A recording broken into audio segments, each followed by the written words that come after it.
बेसी बिहा करी गेलियो फसी कोरे है रैहन के शोभे का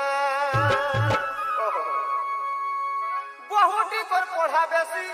बिहा करी गेलियो फसी कोरे है रैहन के शोभे का हमर सुखी गेली चाम हमर सुखी गेली चाम बेटा छोवा कोही हमर एकटू कुनाइन दाम हमर सुखी गेली चाम बेटा छोवा कोही हमर एकटू कुनाइन दाम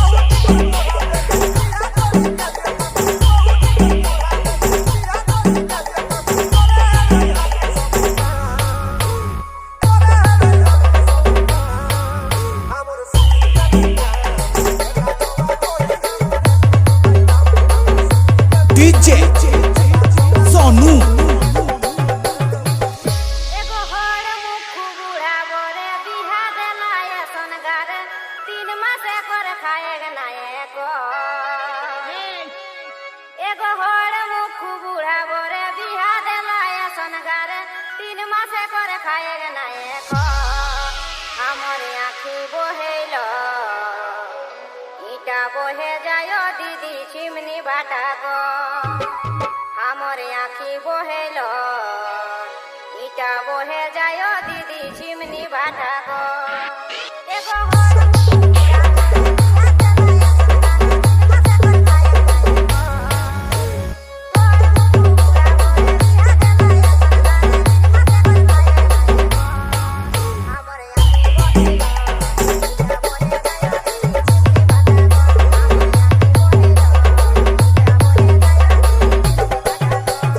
DJ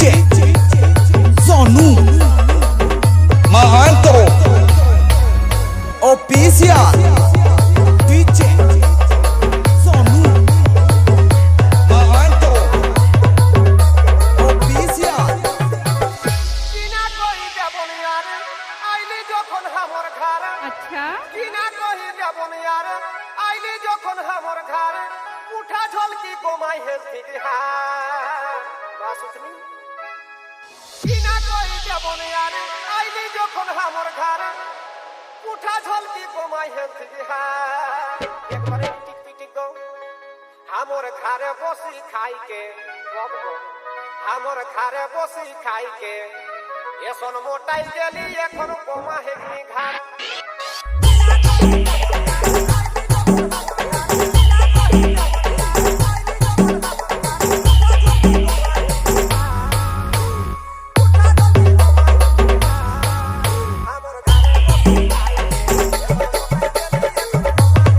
DJ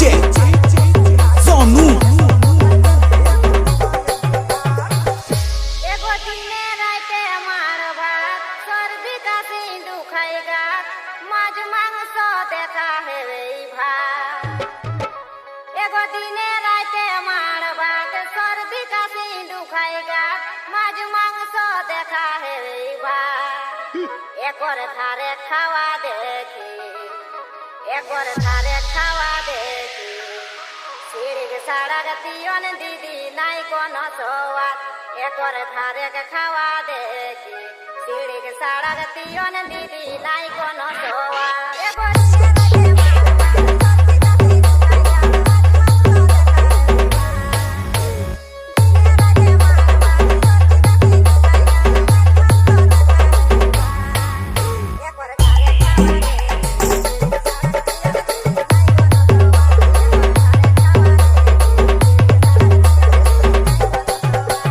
DJ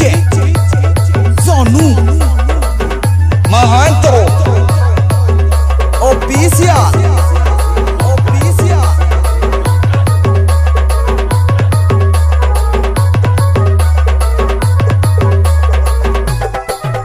DJ Sonu Mahanto